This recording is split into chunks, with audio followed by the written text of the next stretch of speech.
Welcome to the third and final panel of this year's strategy conference. We will have a final speaker at the end. This panel is one that I've been particularly looking forward to, both because of the topic and because of the star quality of the panelists that we have. What we're going to look at now is the ethics and professionalism for future strategic leaders, including questions like, what will the professional military ethos and ethic of 2030 be? What will civil-military relations be like in 2030? Will there be continuity, adaptation, or pathology? The panel includes Major General retired Professor Charles Dunlap of Duke University, Dr. Pauline Shanks-Kaurin, who's finishing a long stint at Pacific Lutheran University, and this summer will become the Admiral James B. Stockdale Professor of Military Ethics at the Naval War College, and my SSI colleague, Tony Pfaff, who, in addition to being a specialist on the military profession and ethic, has recently rejoined SSI after a stint on the National Security Council. As with the other panels, I've asked the panelists to speak for about 10 minutes just to kind of set the tone, to point us in a given direction, and then we'll begin a dialogue with the audience here, and again with the virtual audience. I refer you to the Twitter hashtags and the email addresses to get questions to us. So General Dunlap, if you'll lead us off.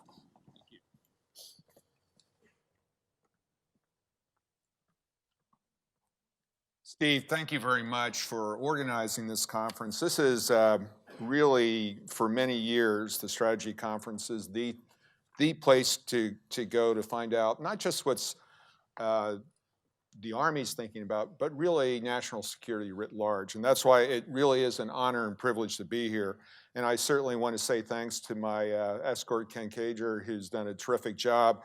And I thoroughly enjoyed sitting in on the seminar because being down at Duke, there's lots of wonderful things down there. We weren't so happy about the basketball season, but it's, you know, you're really in the civilian community there, and it's hard to find anybody to speak your language, so to speak. And I will tell you one story that how important it is to understand language. I appreciate we had some international students here, but one of the places when I was on active duty that I enjoyed the most was South Africa. And those of you who were at the dinner or the reception earlier know that I like to be a good guest to sample the local libations. And so the South Africans, wonderful place for wine. I picked up this wine bottle. I was sampling all the wines. And it was entirely in Afrikaans, and it's one of the 12 official languages. Unfortunately, it's one of the million languages that I don't understand. So all the South Africans are kind of looking at me. I poured a little glass, and I took a sip, and to be perfectly honest with you, no offense to any South Africans that might be here, but it was awful. It was terrible. And I kept drinking it, you know, to be a good guest. And finally, one of the wives of the South African officers, she leans over to me and she says, "Sir, you do know you're drinking the salad dressing, right?" I said, "Of course I do. We Americans love that, you know." The scary part is that's actually a true story. Anyway, what I wanted to, I'm only going to be brief because I really want to get to the questions. The Q&A in this subject is really probably the most important thing. I think that in 2030, which interestingly enough, in a military career, 12 years is a long time. But in the great scheme of things, it's really a snapshot. So it's really not so far in the distant future. In my view, we'll see some continuity adaptation and some pathology.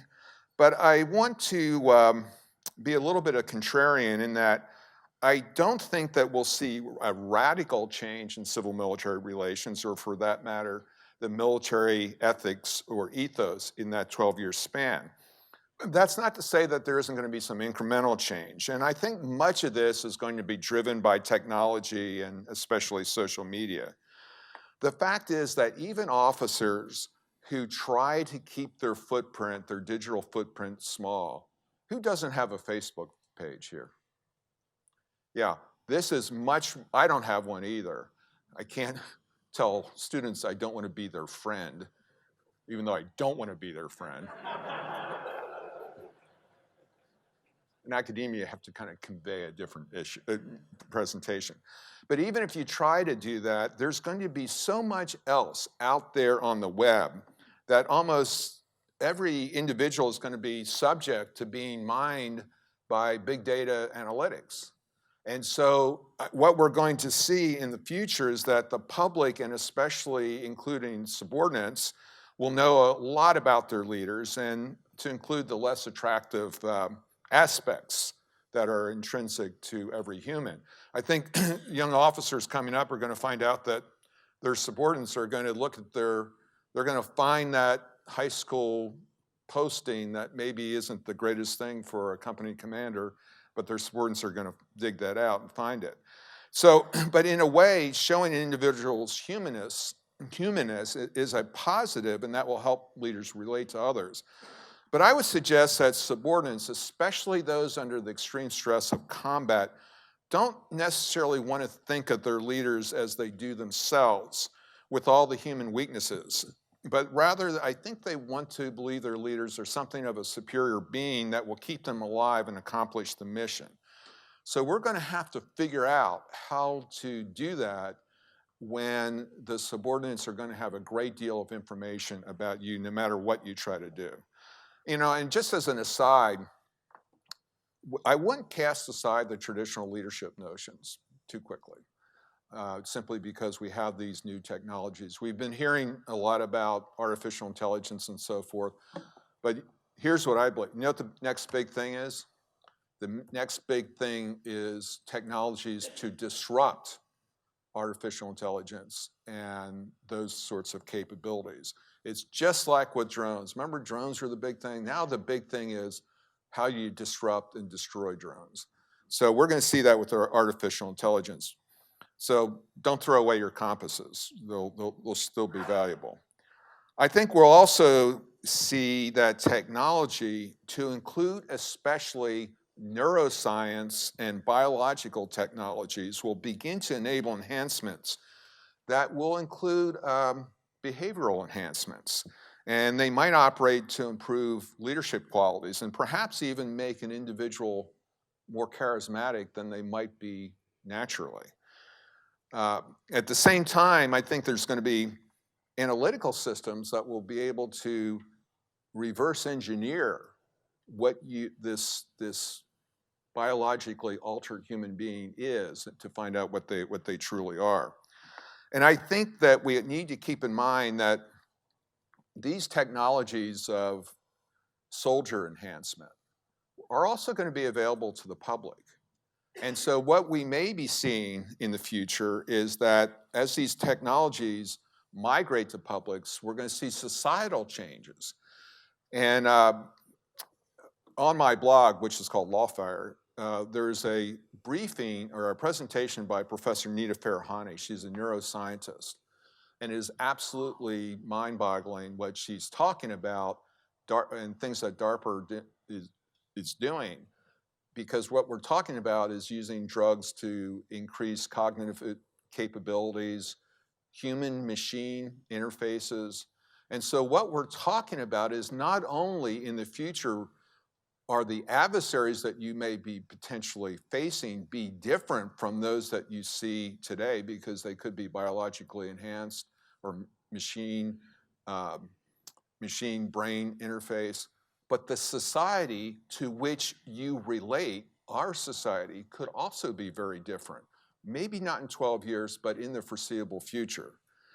One of the things that science will also do, has the capability of doing, is even altering DNA to optimize the breeding of human beings. Now, I can see this happening with soldiers, but it may be in other areas to include politics. There may be some genes and so forth that will optimize somebody for that kind of task. And that will be a very different way of relating and thinking about our professional ethos and certainly civil-military relations, I would suggest.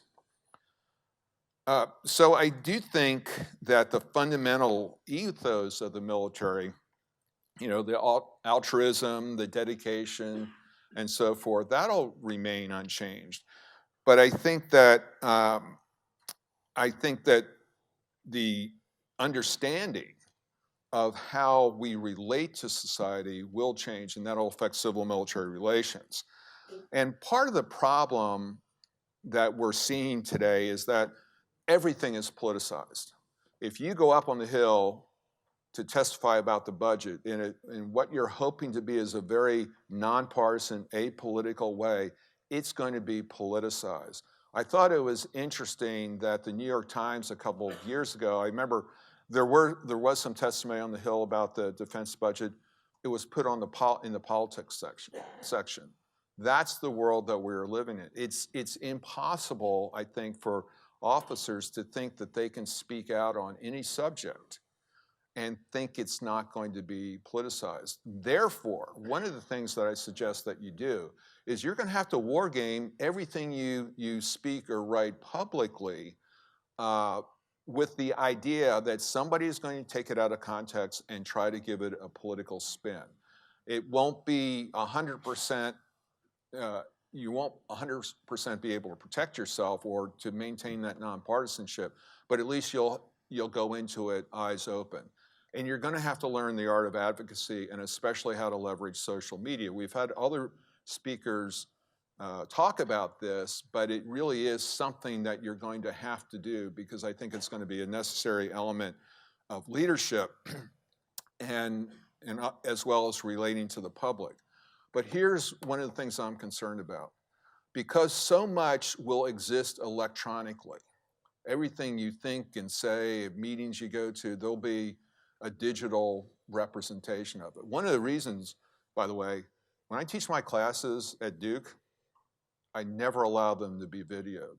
I told them, hey, you can videotape me because I'm accountable, but I'm not going to have a student videotape because suppose if I've encouraged her to say something controversial in class and then 20 years from now, she's trying to get confirmed to be Secretary of Defense, somebody's going to dig that thing up and play it out to her adverse, at making her situation more adverse.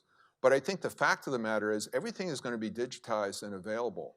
What is this going to do to the candor that we need inside the military establishment, like in an after-action report, when we know that inevitably it's going to get out? I think we're seeing the end of privacy. I think we're seeing the end of classification. I don't think we're going to have secret material. Everything that is digitized, we have to assume it's been compromised. I remember many years ago when I was in War College or Intermediate Service School, General Gray came to talk to us, and it was just when information operations were getting off the ground, and everybody was talking about, seeing the whole battlefield. He said, don't forget that when you play chess, you see everything that your opponent is doing, and you don't always win. So you have to remember the fundamentals of warfighting. It's not all about information, but at the same time, we're going to be living in an era when you're going to go out to the NTC, you're going to come back, you're going to give that feedback to your troops that they need, but that's going to be digitized, it's going to be tweeted out, it's going to get out in some way. So what is that going to do? How is that going to chill what you need to do as a commander? Because I think it's going to inhibit the candor, and we're going to have to work our way through that in order to have the right relationships with not only subordinates, but with the public at large. Because things that you may say to your troops, when we have a public which is not all that familiar with the military, when they hear that, it's going to be mail that you have to answer, so to speak. So I think we're going to have to rethink how we give that kind of feedback. Military leaders very often, rightly, try to represent themselves as nonpartisan. They will even announce that they don't vote because they want to be nonpartisan. Here's the problem with that. big data and analytics are going to sweep in everything about you, and they are going to brand you. They are going to brand you in one way or another, whether that's the brand you think is appropriate or that's the brand that you want to project about yourself. That's part of the world of the future. And when we look at things like Cambridge Analytics, maybe these capabilities already exist. So this brings us to how, or even if, serving officers should speak out on national security matters. I've already said that you should war game.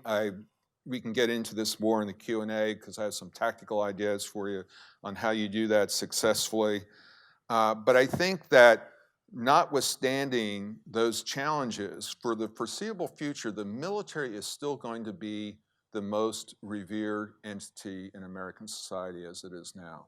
I'm not 100% sure that's always a good thing for democracy, but I think it's going to be the reality, and I'm happy to get into that on the Q&A. You know, one of the things I hear a lot is that, well, you know, the public doesn't know the military, ergo, if they really knew them, they wouldn't like them. There are people who are writing that, but that's not my experience. Anecdotally speaking, when people who've never met anybody in the military actually meet somebody, myself excluded, but if it's a young troop, they come away 10 times more impressed because they see how sharp these young people, they're polite, they're, you know, by and large, I know we have exceptions that prove the rule. So I don't, some of them are sitting here, but by and large, I think that this is going to be sustained at least through the next 12 years. And what's remarkable to me is that the public still feels that this way despite this avalanche of negative publicity in the media. Notwithstanding that, in December of 2017, last December, Gallup did a poll of honesty and ethics in the professions. Military officers were number 2 to guess who? Nurses. That's pretty good company to be in terms of honesty and ethics, despite, think of all the negative publicity that's been about military officers in the past year. Now, why is it? And I don't want to get too political now, but I would invite your attention to a New York Times op-ed by a guy named Ross Duhay, where he talked about, he said, you know, the U.S. won a great victory over ISIS, but nobody seems to notice. And he said, he explained, he had a number of reasons for that.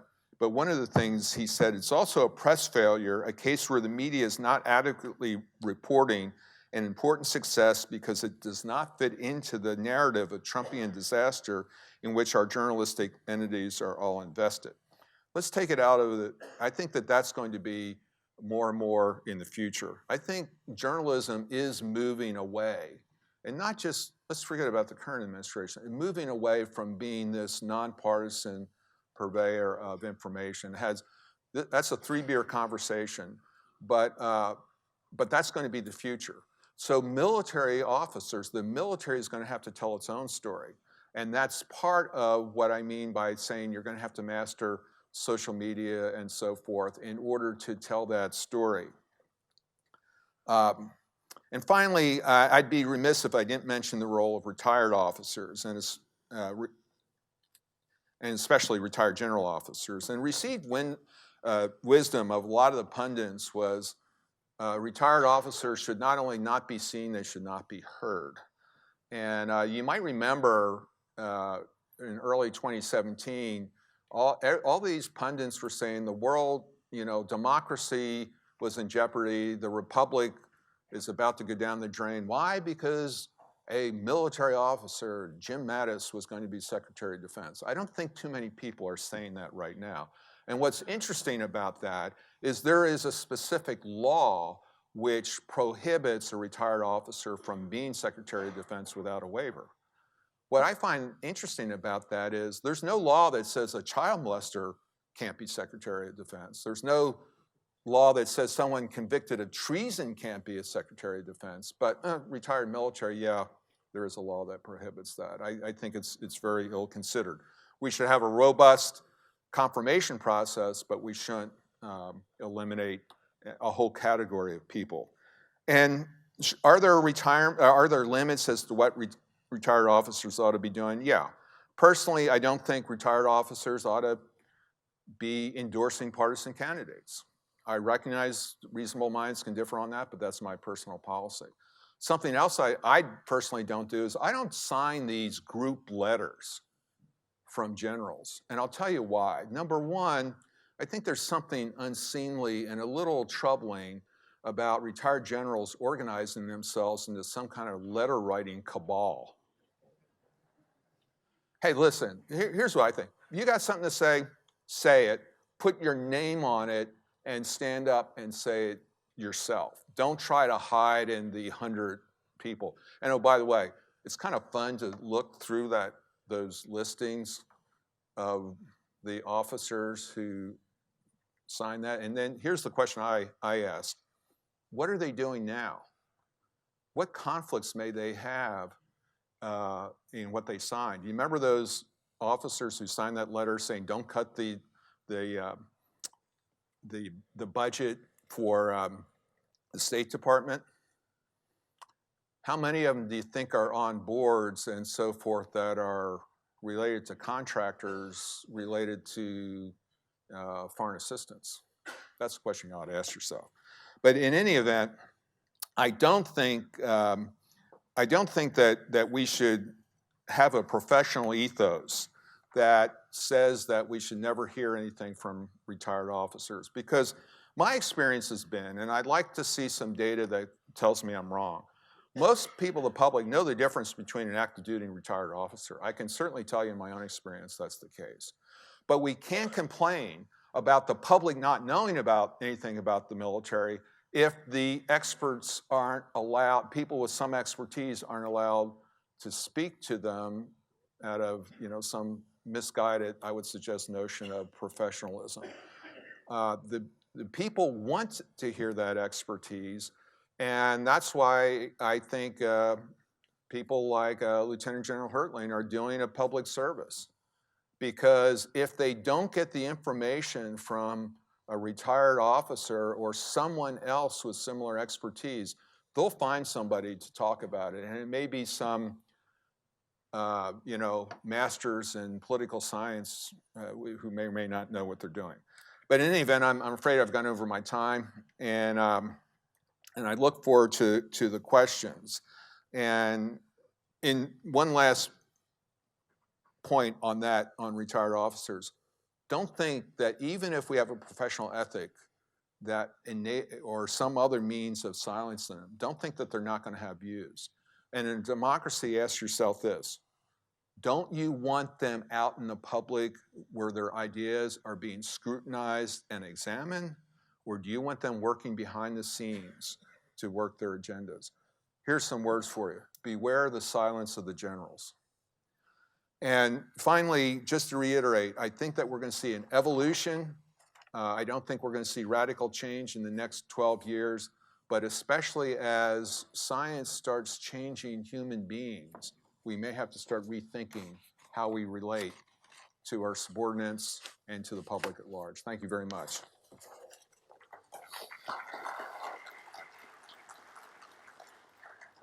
Thanks a lot. I'm putting my political science master's degree back in my wallet now. So, Dr. Shanks-Kaurin. Good morning, and thank you to Steve for being crazy enough to invite me to come here. I'm a philosopher, so I am here for your assumptions. I'm here to muck with them and ask you questions about things that seem perfectly obvious to you. So as a philosopher, I might ask questions like, what is strategic leadership? Is it really a thing? If it is a thing, is it a thing as opposed to other kinds of things? Is it distinctive? I know, this is what philosophers do. That's why Socrates got executed.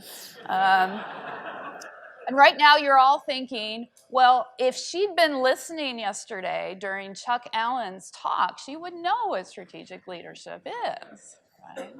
I'm picking on Chuck because he's an old friend.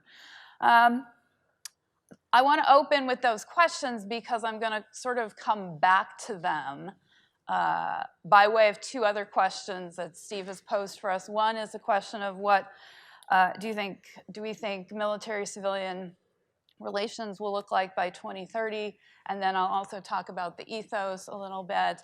So I'm going to respectfully disagree on a couple things, but also agree. So in terms of civilian-military context, you should be asking, what am I looking at? What is my evidence for the claims I'm about to make? And my evidence is my undergraduate students, my ROTC cadets that I teach, and my teenage children. So that's what I'm looking at, and here's what I see, and I'll be happy to hear you all disagree with me. I'm seeing that the relationship with technology is going to continue to evolve. For my teenagers and my students, their devices are an extension of themselves. And I think that's going to continue to evolve. Exactly how, I'm not sure. I think on the civilian side, there will continue to be and perhaps have an increase of risk aversion and an attachment to a comfortable life. I see this with my students. The notion of sacrifice is something that is challenging for them and very foreign to them. And they think it's a wonderful thing that some people like y'all want to do it, but they're like, no, I don't want to do that. There's a very strong, particularly in my students, deference and willingness to defer to military judgment in all things related to war, even ethics, which as an ethicist I find disturbing, and I've pushed back with them on. I think that might also then be paired with a little bit of what was mentioned before. I think we do have increasing political engagement by some active duty military through social media. I'm not sure if that will continue, but it's an interesting phenomenon, whatever you think of it. So my question is the apolitical military, is that still going to be a thing, or do we need to shoot for nonpartisan as opposed to apolitical? I think civilians want to be seen as Americans as doing good. They want to see our country as doing good and being seen in that way. So I think that will continue to inform the kinds of pressures for interventions that you might see. I also think the entertainment environment is really important. Everything almost is entertainment. And my students, my children are able to put in their headphones, listen to whatever music they want to, surf their social media, stream whatever movies they want to. We can all create these sort of environments that are oriented around entertainment, but I think entertainment then conditions our ideas of reality, of what we think is realistic. And it also gives I think the problem of the short attention span, especially from the civilian point of view, is only going to get worse. I think that need for immediate gratification is going to be an issue.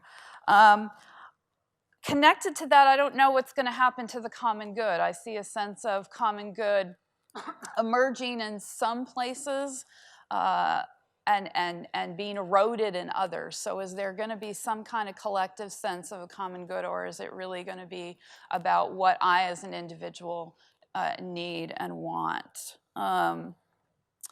Two things I'm not sure of. I'm not sure about the politicization, the tribalism that we see in politics, if that's going to remain the same or get worse. I expect it'll remain the same. I don't know that it'll get better. And then I'm biased as a philosopher. I think we're in the midst of an epistemological crisis, which is a fancy way of saying we're having debates over who are legitimate authorities and what is truth. I don't think we're in a post-truth phase, but I think we're having debates about what truth is, if there is such a thing, and what the evidence is and what evidence you're going to believe. And that's related to the individualism. I have my own sources of information. I'm inclined to believe those sources of information. I'm disinclined to believe sources of information that don't confirm my biases. So that's what I see in terms of the civilian context. The second piece is what's the ethos in 2030? And what I'd ask you to consider, and I've argued this in other work, I'd ask you to consider that we might be moving more towards a guardian ethos and less towards a warfighter, warrior ethos, although that will still be a part of the guardian ethos. You don't have to like that, and you can push back on that if you want. In order to sort of illustrate, though, what I have in mind, I have a list of virtues, but before I get to the virtues, I want to tell you a story. And I'm not going to tell you who the story is about, but you all can probably guess. So I'm reading up for my new job, and I ran across an interesting narrative of a leader that I think most of you would think of as a tactical leader, as a good tactical leader. But when I was reading his narrative, what really struck me was I thought this was strategic leadership, and an interesting take or a different model of strategic leadership. So you can tell me what you think about that. So the gentleman in question is violently, I guess you'd say, thrust into a new situation, although it wasn't a situation that was impossible to anticipate, with only moments to prepare for his new situation. But his study of philosophy and Stoicism had, in a way, prepared him for what was about to happen.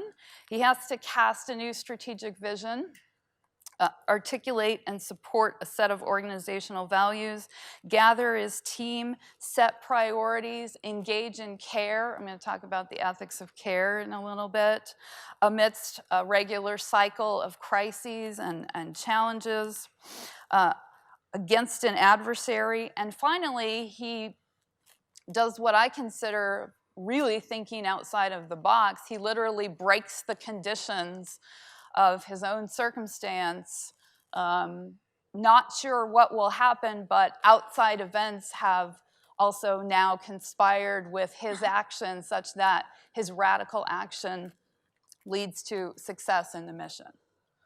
Right? So as you're thinking about that story, I want you to think about the different components. And one of the things that he was able to do was use discernment to decide what was in his control and not in his control. And that's how he framed what he was going to do. Anyone know who I'm talking about? Yes. Obvious, because I'm reading up on the guy for the job. Yeah, it's Stockdale. So, and I don't think you would think of him as a strategic leader, but here's why I think he's a strategic leader. He exhibited professional discretion and judgment. So to go back to Major Kavanaugh's talk yesterday, I think that's important. I would add discretion to judgment. I think you need both. He engaged in ethics of care. And ethics of care is not about feeling. It is about relationship, and it is about understanding you have ethical obligations to people in a particular context because of the relationship you have with them. I don't always feel like walking my dog at 8 in the morning, but I have a relationship with Rye. There's a context there, and so we're going for a walk even if I don't feel like it, right? He's a lovely dog. Empathy and moral imagination. Stockdale is able to enter into the sentiments not only of his own people, but to try to get into the head of the adversary as well, which is extremely important. Vulnerability. Both physical and emotional is part of his experience, and he talks about that. Authenticity. It was important to him to be true to his training, to his study of philosophy, and particularly he's influenced by the Stoics. Go read Epictetus right now, please. He embraces risk and failure. All kinds of things go wrong and happen in the course of his command or his leading this group of prisoners and trying to hold people together. He's humble, including intellectual humility, which I think is one of the most important traits for a strategic leader to have. I know y'all are brilliant, but you also have to understand that there are things you don't know, and to be curious and humble. He engages in collaboration, teamwork, and this is a word you may not like, dependence. He's dependent on other people, as are the people he's taking care of. He's also flexible and adaptive in some circumstances, and he also is resistant in other circumstances. And so I think part of it is, when are you flexible and adaptive, and when are you resistant? So what I want you to think about in closing, in terms of this list of virtues that I just gave you, which I know are nothing like what is in any of the other documents, but I'm asking you to think about, are there virtues on that list that you think might be important as we move towards 2030? And also to think about and to perhaps rethink what military expertise, both technical and ethical, might look like as we're moving towards 2030. I think the environment will change to some degree. I think the core of the ethos probably won't change, but are there virtues that we need to think about, think about things in a different way? And I think the Stockdale story, for me, was really striking and instructive as a different way to think about it. So thank you. Dr. Pfaff? Okay. I too thought I'd talk about technology today, but what I want to focus on are some of the ethical issues that surround the acquisition and employment of these technologies. Specifically, I'm going to talk briefly about cyber, lethal autonomous weapon systems, and human enhancements, which I think are coming, which is General Dunlap noted are coming. So beginning with cyberspace, which is our fifth and newest domain of war, it functions very differently from the physical world where the other four domains take place. Unlike in the physical realm, when an attack that constitutes an act of war is typically violent, instrumental, and political, cyber attacks, which are directed at information, don't have to be. In fact, the vast majority of cyber attacks experienced are better characterized, rather than as attacks, as subversion, espionage, or sabotage, which can occur outside of war. That doesn't mean we're safe. Even though it is unlikely we will experience some sort of massive cyber Pearl Harbor, we still may find ourselves in something like a cyber war, where, because cyber technology enables attacks that, while they may be virtual and nonviolent, they can cumulatively be quite destructive and malevolent, resulting in a death by 1,000 cuts through means such as interference in trade and commerce, finance, medical care, transportation, and so on. Now, to the extent a cyber attack results in a physical harm to a person or property, it will likely constitute a use of force, and if severe enough, an armed attack under international law. However, when no violence is associated with an attack, even though it may be disruptive, the rules are not entirely clear what a permissible response would be. If an adversary attacks our civilian infrastructure, are we permitted to attack theirs back? Norms associated with warfighting would suggest not.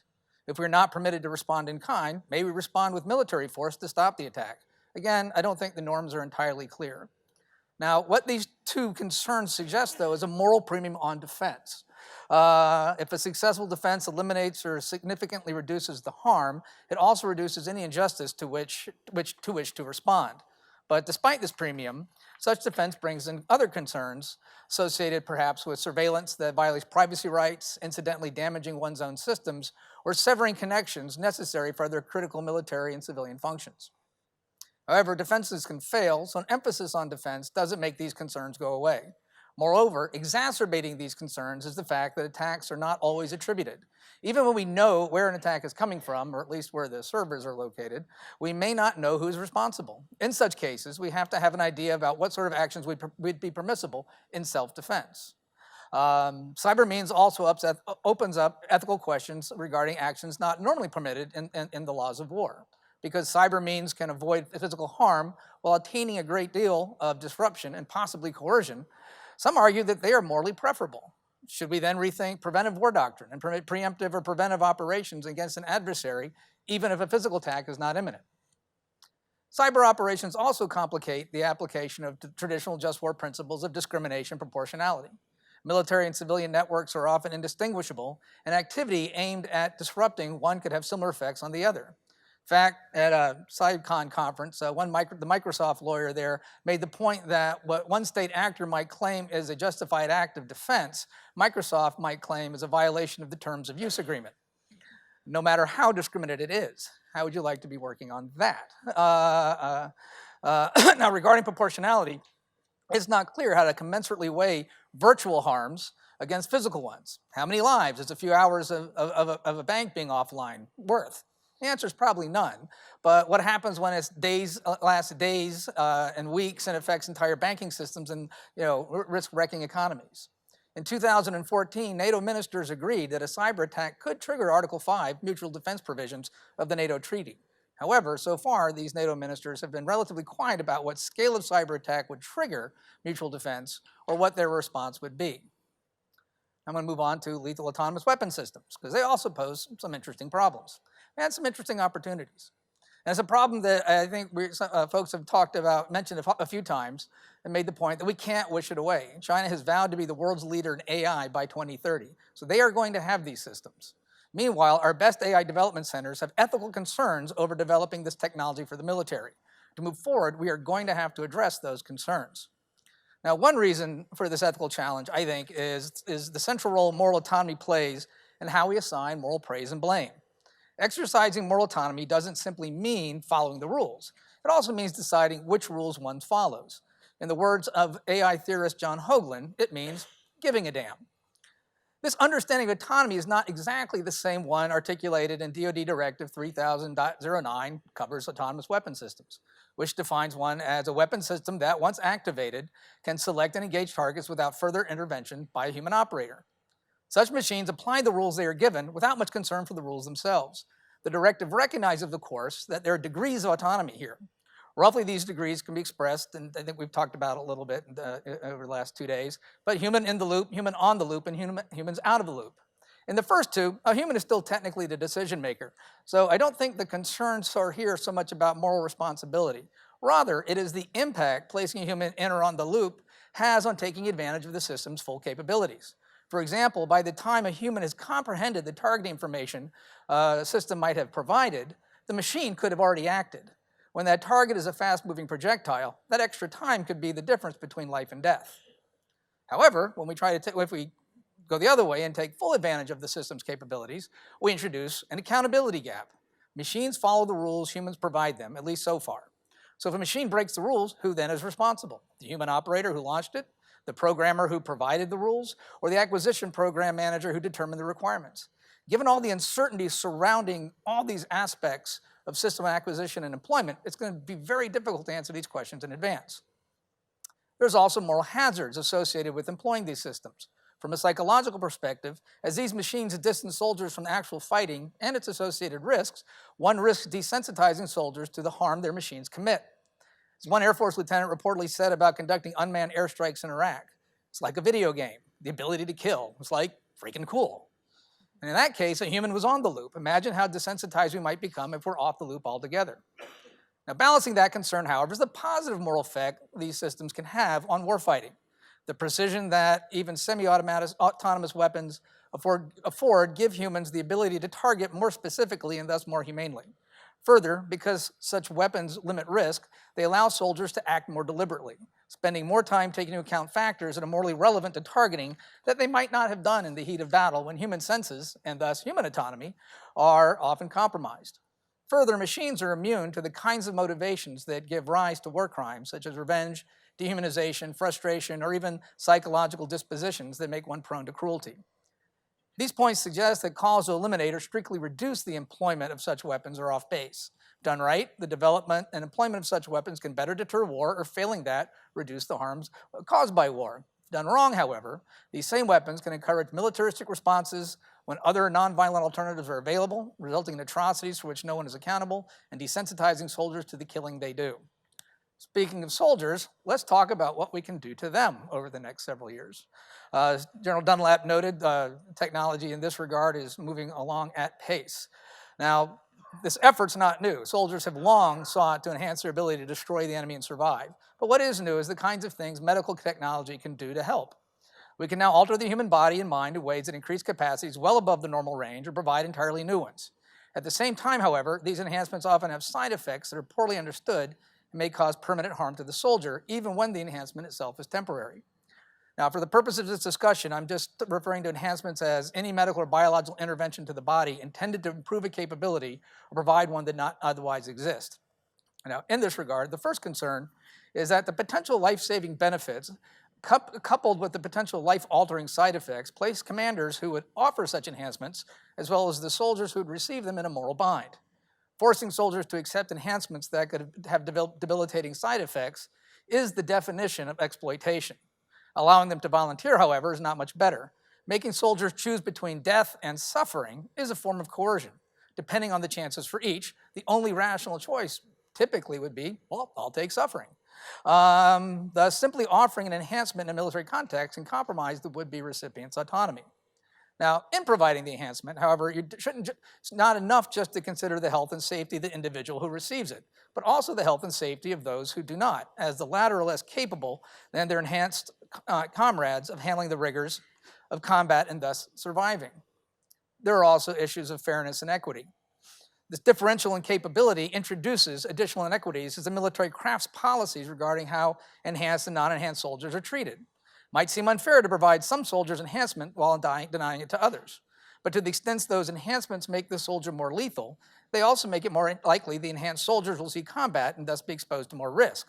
Thus, in military context, the inequality and the harm can accrue to the enhanced rather than to the non-enhanced. So what matters here may not be who gets it to receive an enhancement as much as who must receive an enhancement. Finally, enhancements, like all the other technologies I've discussed here, affect how society regards and rewards military service. Society rewards its soldiers precisely because they expose themselves to risks and hardships.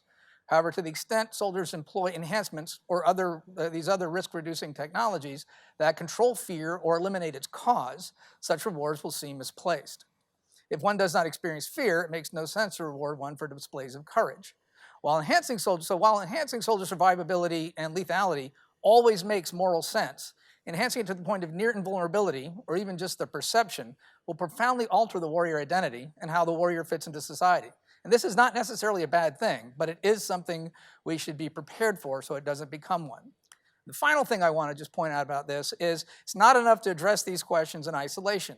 We have to take them together, because together they're driving a much less lethal, less risky, but no less disruptive and demanding way of war. It's going to impact what counts as expert knowledge. It's going to impact the kinds of risks and hardships and sacrifice soldiers are required to make. It's going to cause us to question, what does fighting mean when either we're doing it remotely, giving it over to robots, or using nonviolent means. I think those changes, so certainly such changes will provoke considerable review, of the rules of international conflict. Equally certain, such changes are going to have a profound effect on how we run the military, what kinds of capabilities we acquire, who we recruit, how we train and employ them, and how we compensate and reward them. Those changes, as well, will require considerable review of the norms that govern them so that military retains its professional status and continues to serve the society it defends and serve it well. And that's it. Thanks.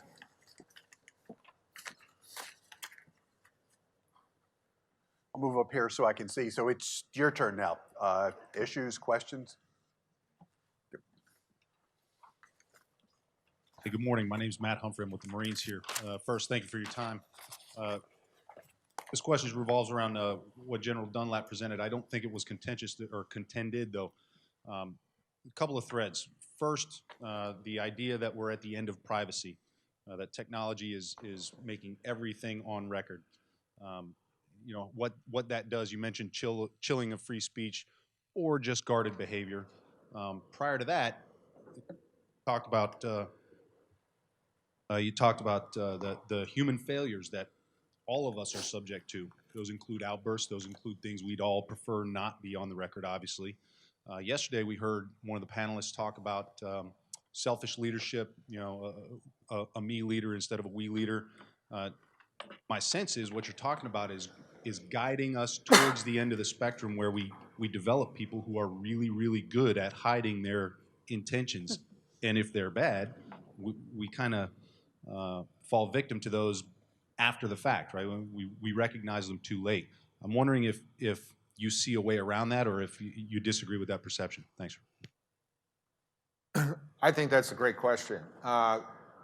Here's the good news, bad news.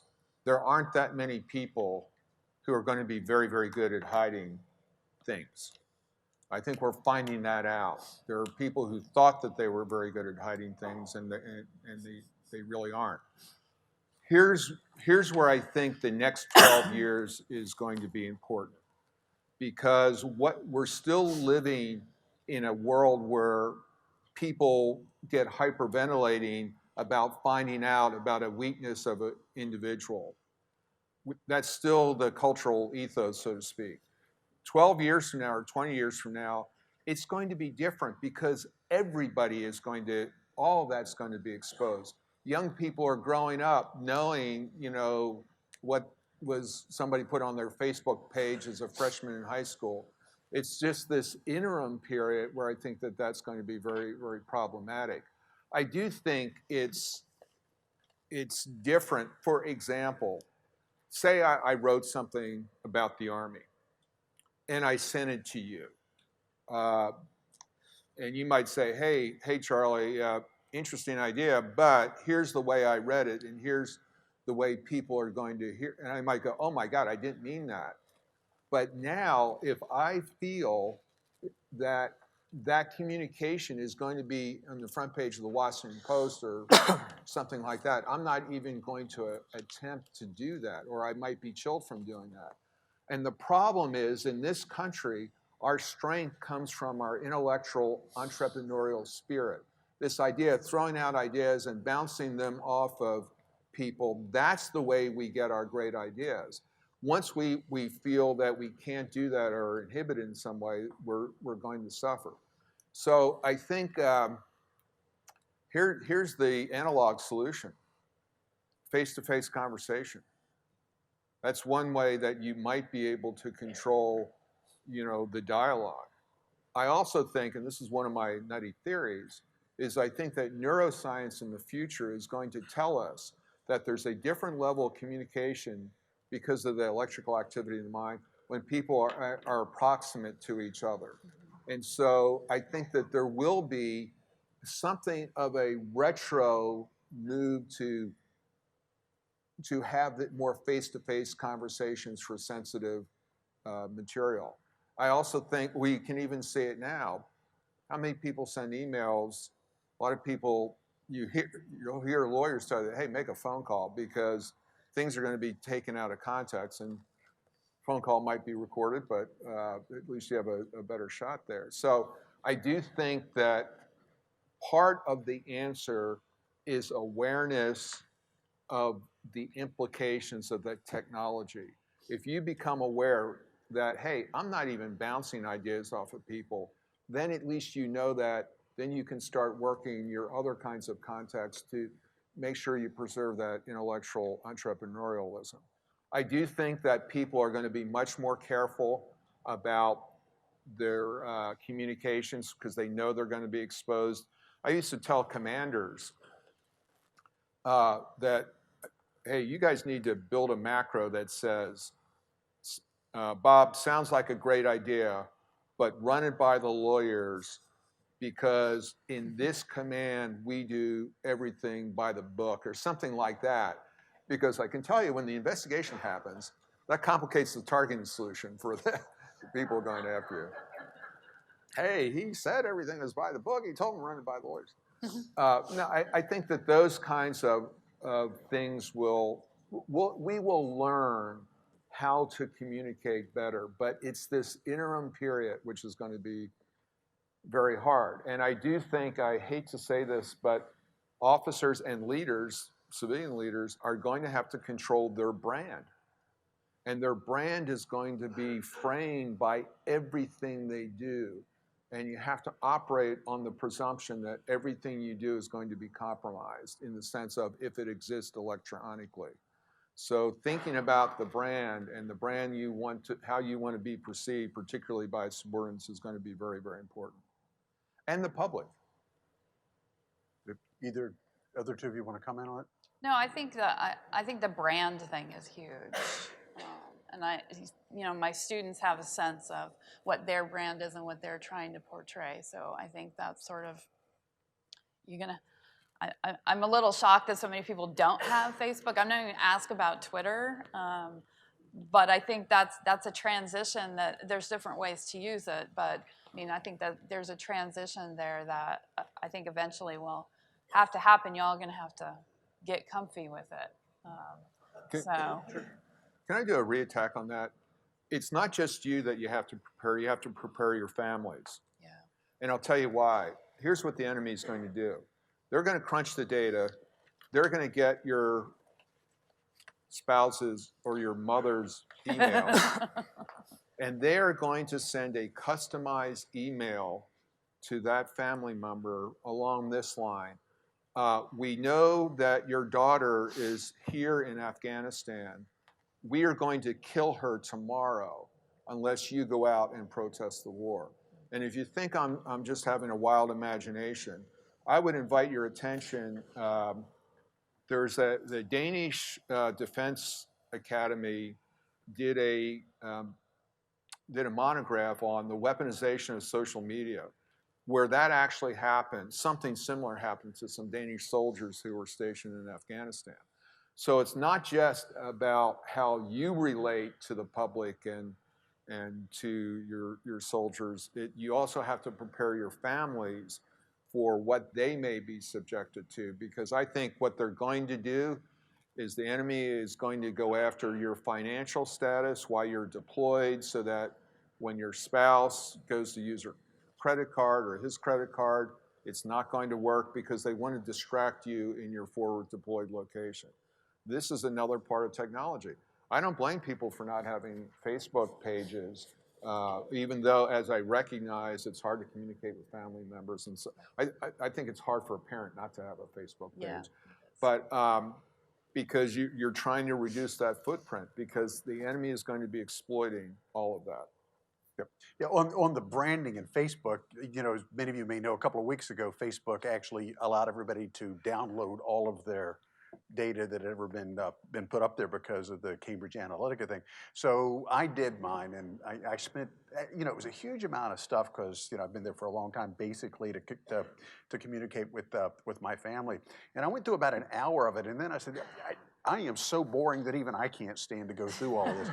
But the good part of it was I was like, you know, a for real grown-up adult before I went onto Facebook. So I approached it from the beginning that anything that I put on here, you know, could be made public, could be in the Washington Post or in Chinese intelligence someday. You know, the problem is people that start it when they're 11, 12, 14 years old, and they're not thinking about, well, 30 or 40 years from now, what do I want my and remember, an algorithm isn't going to get tired of looking through your stuff.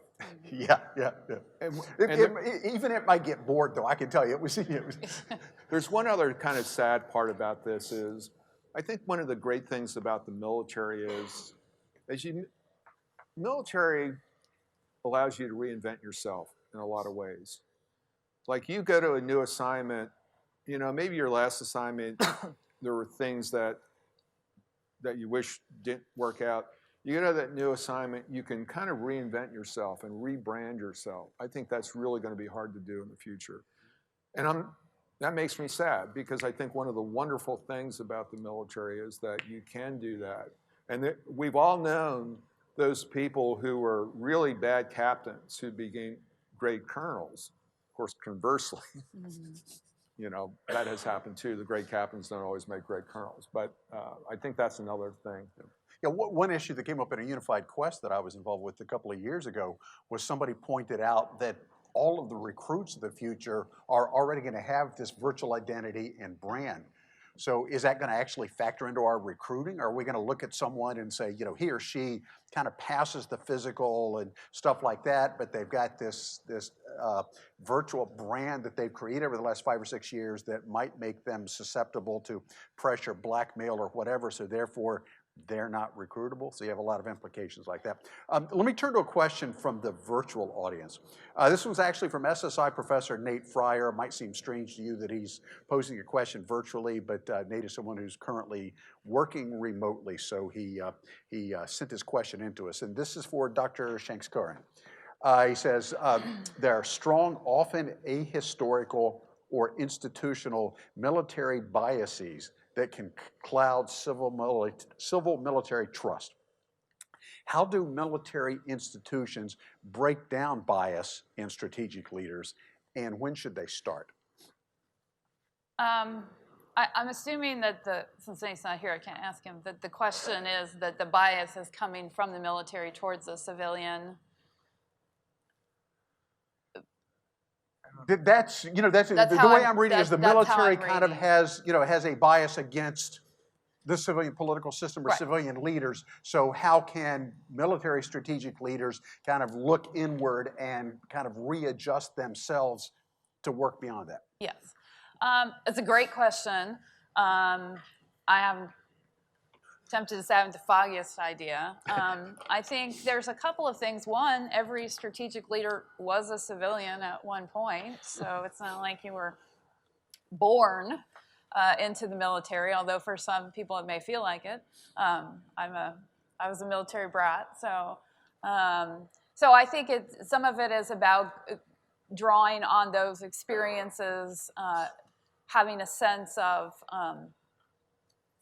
getting perspective from family and friends, maintaining, and I think this can be hard when you're in the military, maintaining networks with people who are intentional networks outside the military. This is where social media can be useful. I also do think it is useful, and maybe it's you all will think it's too much of a burden. I think the burden goes both ways. I do think if you're in the military, you know that there's a sort of bias, and you're going to have to cultivate relationships and be aware and reflect on that bias and think about, and there may be good reasons for that bias, but then if I know in a committee meeting that I'm inclined to be blunt, then I know when I'm meeting with my president, I need to overcorrect the other way because I know I have this tendency. So I think that can be useful. I also do think there is some civilian responsibility here as well. And I think to the degree that we can have more civilian education about an interaction with the military, might that then start to break down some of those biases a little bit? I'm not sure. I think so, because I teach a course at PLU for civilian honors students called The Experience of War, and once they're done with that course, I think they have a much better understanding and framework from which to think about the military. And I also teach military ethics, and half of the students in that course are civilians. I think those kinds of interaction, especially in the military ethics course, then the ROTC students, who are technically still sort of civilians, right, are having conversations with the civilian students. I think those kinds of formative experiences are important. So I wouldn't want to wait. I'm not sure what our threshold for when you become a strategic leader is. I'm still confused about that. Is there like a coronation? You are now a strategic leader? Do you get a pin? Yeah, there's a big ceremony with the snipe hunt. What happens, right? But I would like to see that something that is throughout a military member's career, that this is a conscious thing that's cultivated from the very beginning. Yep. Sorry, over here. Hi, Ryan Gunn, Seminar 4, Army Officer, Military Intelligence. I wanted to circle back around to something that General Dunlap mentioned, which was the idea that you have a macro that pushes information back to, hey, run this by the JAG. And I think we've all been had experience where leadership wants the JAG's review. And we talked about yesterday about artificial intelligence and the increasing role of artificial intelligence. And I think there's this not too long-term distant vision of where artificial intelligence is going to be guiding the decision points of leaders. They're going to be looking to it for courses of action and operational approaches. And one of the questions I have, and we talked about in a seminar yesterday, is will that be constraining as leaders are put into positions where they're getting advice from an AI that's built in with organizational biases and the textbook answer to problems or courses of action based on the certain context. And so they're going to be put into a position where they can either default to what the machine is telling them, which is probably the safe answer, or go with their judgment. We talked yesterday also about the need for critical thinking and innovation and character in making these decisions. Do we run the risk of having, and so my question is, do we run the risk of having AI kind of be this homogenizing effect on strategic leaders in the way they make decisions, because their natural inclination is going to be to default to what the machine's telling them, because then if the decision goes wrong, they can say, hey, well, this was the textbook answer, and this is what we're supposed to do by the book, so to speak. And so I think that's true, and I just wonder if we see that broadening out with the expansion of AI into decision making. Yeah, I think that's a great question. And my answer would be something I talked about in the seminar I was in. A couple parts to that. Number one, I think every senior leader who's effective has a good idea of what he or she doesn't know. So if there's one piece of advice I would give to people, know what you don't know. And with respect to AI, well, and with respect, I'll talk about JAGS in a second, but with respect to AI, know what it doesn't know. So in other words, as these systems come online, it will be incumbent upon you not to understand all the detail and the logarithms, but have an understanding of what the capability is. And when we get to machine learning AI, it's going to have to be very carefully tested and scenario run. We'll have to have testing protocols where you have machine learning AI that's testing the machine learning AI in that way. But here's Dunlap's theory, based on my almost 35 years working with commanders on active duty. There are things that are resident in the mind of the commander who has the burden of command that can't be articulated, can't be quantified, and do not transfer once you go out of command. It's only when you have that burden of command and the responsibilities for mission success and caring for your people. I can't articulate what it is, but I've seen it over and over and over again, and it's different. So at the end of the day, it's more important for you to trust your own judgment. And I'll give you a real world example. What AI system would have told General MacArthur that the Incheon landings were a good idea? It's zero. Yet we know that obviously it was a very successful stratagem. So I think that there is still a place for the human who is able to assemble in a very unique way facts, emotions, and everything else for the successful decision. Now, what does that mean when it is wrong? How do you, well, you're going to, what I tell commanders is you're going to be tried in a court, maybe not a judicial court, but the court of public opinion. So what I recommend is record your rationale to the extent you can when you're making one of these controversial decisions. And a JAG might help you do that, but here's the thing about JAGs these days. It is super hard to get into the US military as a military lawyer these days. It's about an 8 to 10% selection rate. So you're going to get a very smart young man or woman who knows the law. But what you're going to have to do is make sure they know your business. And I mean down to the details. They have to, if you're a helicopter battalion, they're going to need to know everything about helicopters, the weapons, the strategy, the tactics, and everything else. And if they're not willing to invest themselves in that level of knowledge, you got to fire them. You got to get somebody else, just like you would fire a logistician or an intel officer or whoever who isn't investing in your mission and your command, because that's what you have to do. And if you don't have somebody like that, they're never going to give you good advice, because they're going to be coming from the abstract, and then the machine will tell, the human machine will tell no. I once had some people from from DARPA that came, hey, we think we can replace JAGs in the CAOC, and because we're going to put the whole Geneva Conventions into this machine learning thing. You know what the problem with that is? If you know how it works, it will say, well, 80, as they go through the rules, it will always come up with no. Because the default, as it goes through the rules, the default's going to be no. So it will never, you'll never strike anything. which raises its own moral issues. One of the things that gets me in academia is they say, well, you know, if they don't do these strikes, look at all the civilians will be saved. As if killing a guy with a drone strike, when you don't do that for whatever reason, sometimes there are good reasons, that guy is going to go out and do some really horrific things to a lot of innocent civilians. So don't think it's a cost-free decision if you get to zero and get to no. You haven't necessarily done a good thing. You've jeopardized people who have no way of defending themselves. Either you, other two want to comment on this? Yeah, Tony? Yeah, no, I just want to kind of amplify with the, and give a, example some of you may be familiar with. In Iraq, we used to run a software program that chose routes. One day, someone went on a route that was selected, and they immediately got hit. What happened?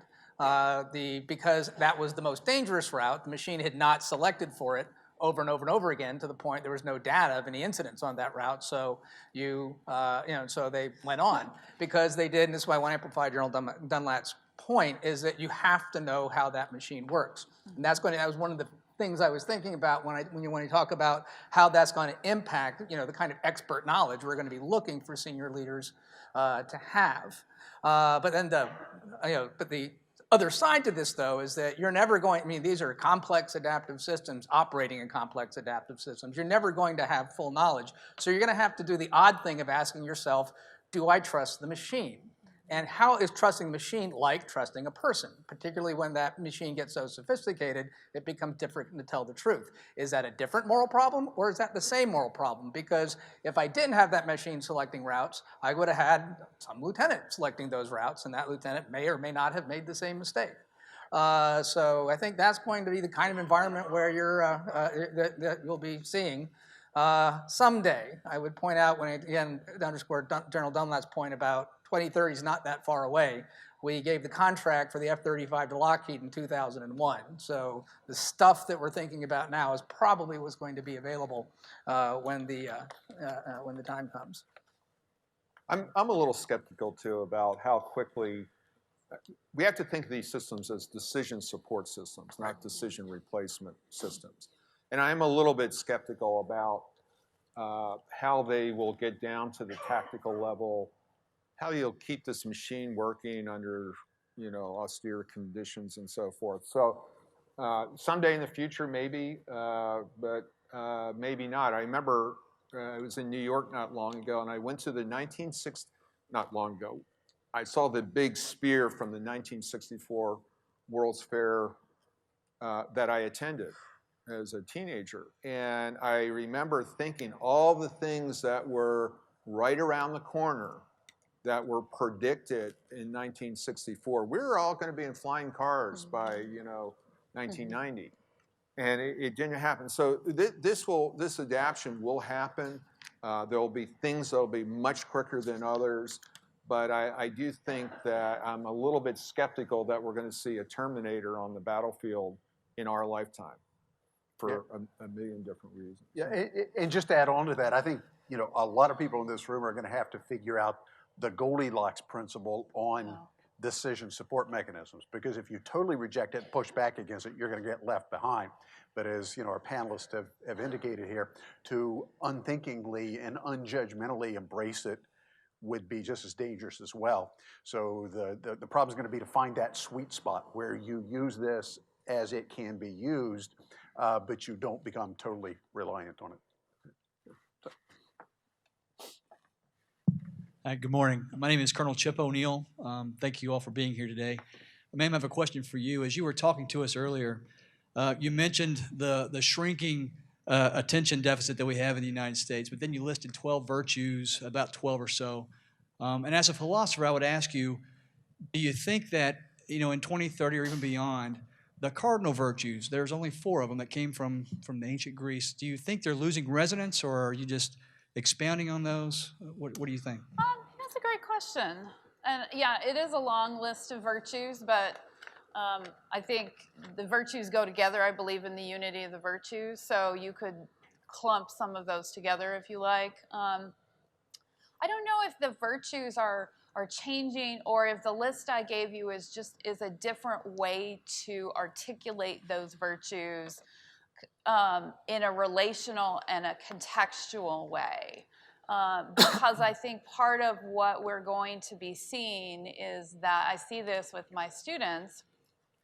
When we do the classical ethical theories like Aristotle, Kant, and Mill, it's interesting, they talk about it, they're like, okay, you know, and they can work with it. But when we get to the ethics of care, for them, that's the one that makes sense to them because it fits with their lived experience of experiencing ethical dilemmas and ethical problems in a context and within a network of relationships. So it may just be that it's what I'm doing is taking that classical view and thinking about our current context. I mean, do I think courage, for example, is still going to be an important virtue? Yeah, and I think when I'm talking about authenticity, right, moral courage is involved in that. So it may be that, or vulnerability, it takes courage to be vulnerable, to say to someone, I don't know the right answer, or I can't do this thing because I have some kind of physical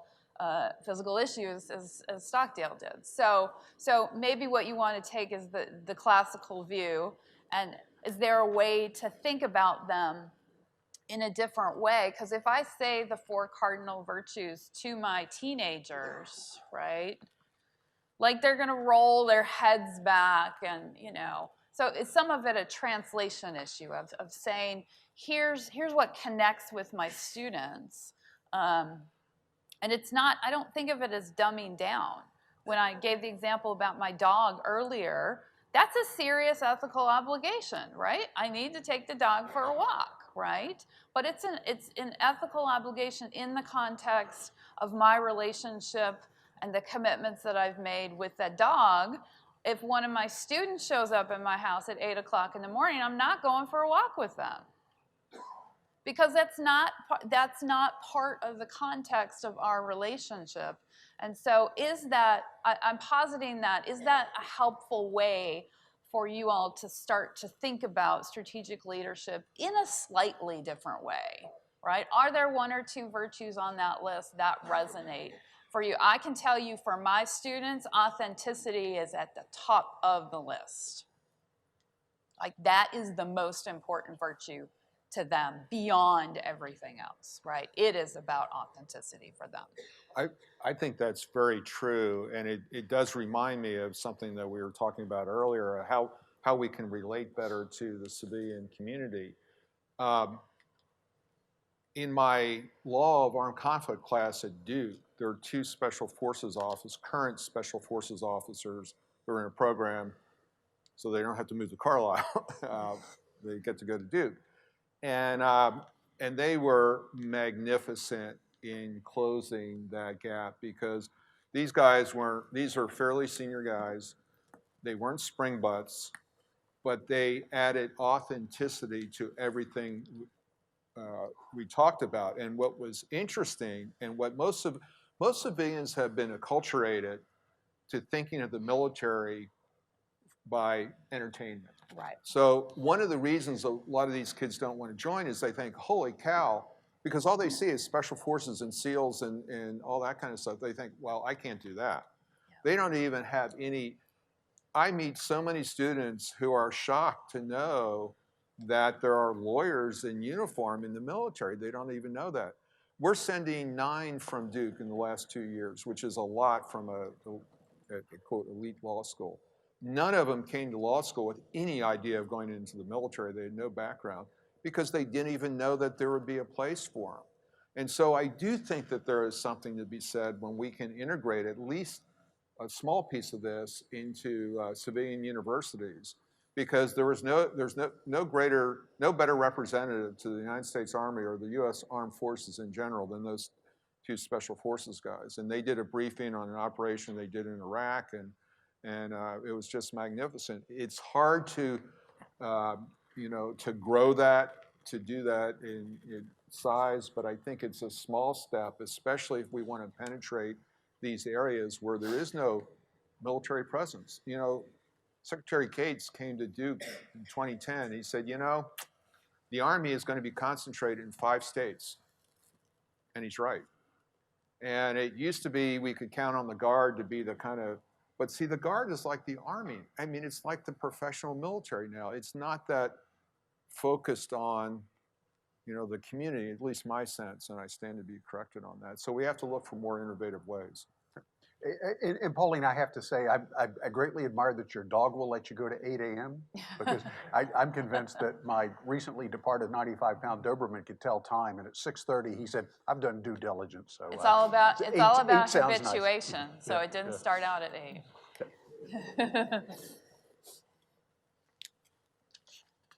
Hi, Colonel Frawley.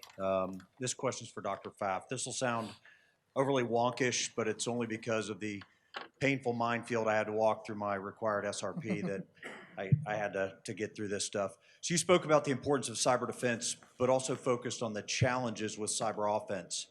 In terms of deterrence, there are two primary approaches: deterrence by denial, as represented by cyber defense, and deterrence by punishment. But if we focus on the challenges of deterrence by punishment, then effectively we self-deter within the cyber domain. So in terms of deterring cross-domain or multi-domain coercion, are we at the risk of ceding the cyber domain, or are we simply looking at a policy of cross-domain deterrence? That's a great question. First of all, I think that it's really just as simple as we should just, flood the Chinese with cat videos and be done with it, and shut down their system that way. In fact, we've been trying that for a while now with some success. If I understand your question, yeah. So, I mean, because one of the problems with the cyber tool is you use it, you lose it.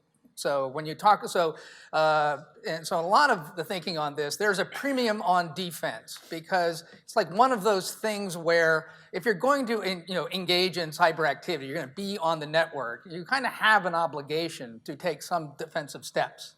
Otherwise, it's like drinking from a polluted stream, knowing that it's polluted, knowing that you could simply take a couple of simple measures like boiling the water and avoid the harm. You won't bother to do that, and then you want to sue the company for polluting the stream. You might have some kind of case, but their lawyers are going to go after you for not taking simple precautions. And there is some negligence and moral fault on your own. So that suggests that the defense is kind of an obligation here. But then I think your point is okay, so it makes it really hard when you're going on the offensive. It's okay, now all of a sudden I'm going to lose that asset. Right, so that's why I think your point about cross-domain deterrence, I think, is an important one we have to think about, particularly as all sorts of other things, particularly non-lethal measures not associated with cyber, are becoming, are becoming available that we can use in order to whether it's an economic sanction, whether it is some kind of political restriction or a political sanction, removing someone from an international organization. There's all sorts of things that we can do that are non-lethal that we'll have to think about. Now, the hard one, of course, is, all right, the only way I can get this to stop is to use some sort of lethal action. And I would also argue you also have legal recourse, and that's something also to think about in this cross-domain piece. Is maybe we need to do more to start work on the international enforcement of some of these things. But having said that, yeah, ultimately that's a problem we're going to have. At what point am I able to cross over into uses of force or threats of force? And until that cyber activity crosses a threshold where it is really impacting civilians' ability to meet basic needs and really disruptive of civil life, you're probably not going to cross that threshold. Does that more or less answer your question? Let me dive into that a little bit. I think that Surprise. Tony's kind of correctly put the law out there as it is, but I think we should remember that China has not even accepted that the law of armed conflict even applies to cyber. There's a great monograph by a guy named Julian Q. I think it's AEI has it, where he discusses that in some detail. So where we are now in this country is norm development. Yep. There are things, for example, the Sony hack. They fried computers. That has the, quote, destruction that you would look for when you're trying to decide if something's an analog to an armed attack. We don't want to call it that way. So until we are willing to designate these activities as attacks within the meaning of law and develop the norms, we're going to continue to be in this muddled era. Now, but here's the other side of it is we want to be very careful about what we decide is an attack, because we may have capabilities that we think are superior. This is the general problem with cyber. Every little country, hey, they think, hey, we got a computer. We can take down New York City or Moscow or whatever it is. And so that's why norm development is going so slowly. And I think that the United States, we need to sit down and have a hard discussion with ourselves and decide when do we want to start calling these things, and then we got to call them. And then that will help the norms develop, because you won't have deterrence if you call something to be just a trivial event. Then the adversary is not going to be deterred, because they're going to say, oh, the Sony thing is just defacing. Okay, then that means the United States thinks that's okay. So we can do that. And they might, indict one of our people, but we don't care about that. So until we start deciding on that, and we don't want that decision point to be when the banking system goes down. So I think we need to do some norm building. I'm going to grab the last question myself, because that actually touches on two of our panelists. Dr. Shanks-Kaurin, you, in your comments, you speculated on the possibility of transitioning from a warfighter ethos to a guardian ethos. Okay, as you said that, the thing going through my mind, since I'm a political scientist who's done lots of work with comparative politics, is that history suggests that nations that have that military ethos sometimes suffer military coups. Yeah. That's where we tie into our other panelists, because as you may or may not know, one of General Dunlap's early claims to fame was writing a dystopian future article where there had been a failed military coup attempt in the United States. And he kind of laid out trends he saw at the time that led to this, hypothetical. Successful. The coup was successful. Oh, was it successful? Okay. I remember the guy was in prison, but it has been a long time since I've read it. So anyhow, so the question is, do you see a risk or danger from switching from a very carefully delimited warfighter ethos to the broader guardian ethos? That's a good question. I think there could be a danger. Part of why, and y'all can go read my book to sort this out. Part of what I'm thinking about there is just that there will be other tasks. There are other tasks that the military is engaged in, other than what we think of as strict war fighting. And also that the idea of a guardian might make it easier to incorporate things like ethics of care and humanitarian interventions, those kinds of things.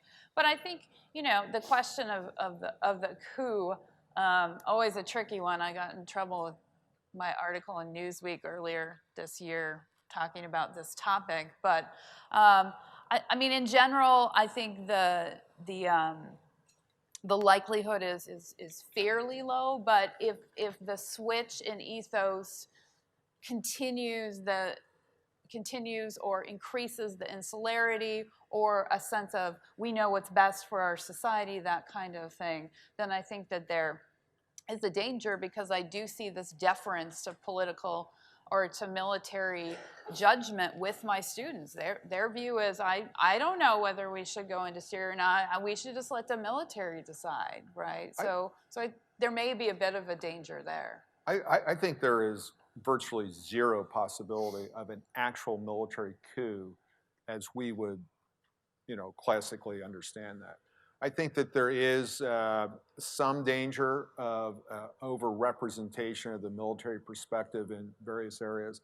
But what I'm most concerned about is diluting military expertise, energy, and focus away from traditional warfighting. We need to have some entity in our society, whatever the 1% or 7.75% of our population, devoted to one thing, and that's fighting and winning the nation's wars when necessary. So when we dilute into other kinds of activities that other people ought to be doing, we draw away from that focus and our energy.